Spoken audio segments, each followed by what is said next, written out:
Snowflakes begin as water vapor molecules, drifting in clouds, gathering, branching, freezing in place.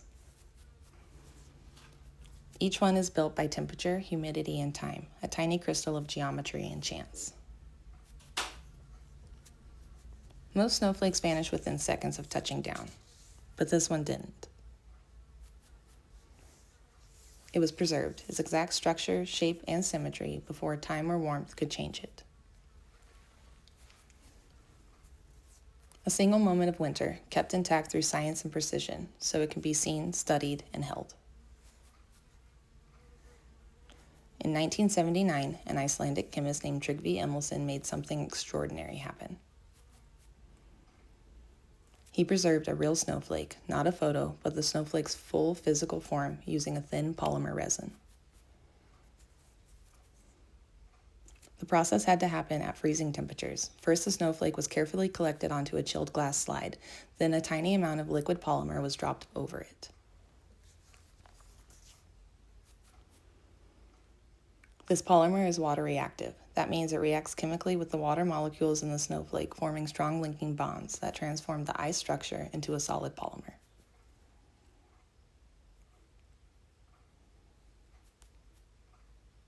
In other words, the water that made up the snowflake doesn't melt away or evaporate. It becomes part of a stable, solid matrix.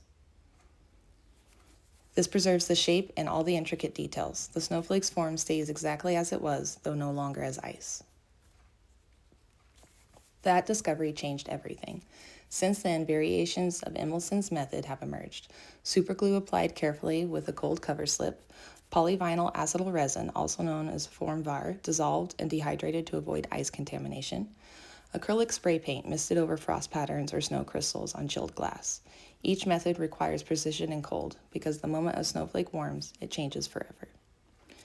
The preservation doesn't just keep the snowflake's pattern, it locks in the molecular structure, turning fragile ice into a lasting solid. It's like freezing a moment, but instead of ice, you have a sculpture made permanent through chemistry.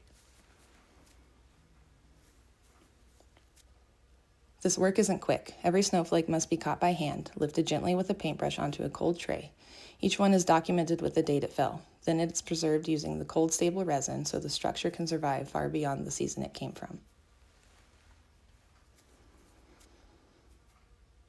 No two snowflakes are alike, but each one carries the memory of the sky it fell from, the temperature it formed in, the winds that shaped it, the storm that sent it down.